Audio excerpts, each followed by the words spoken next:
badan pun tak berharga, sesaat ditinggal nyawa.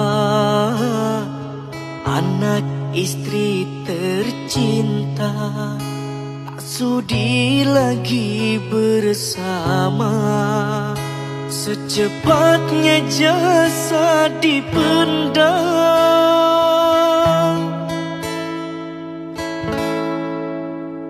secepatnya jasa dipendam, karena tak lagi dibutuhkan.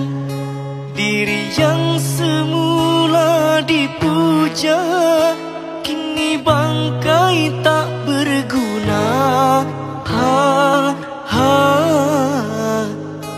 Dari kamar yang indah, kasur empuk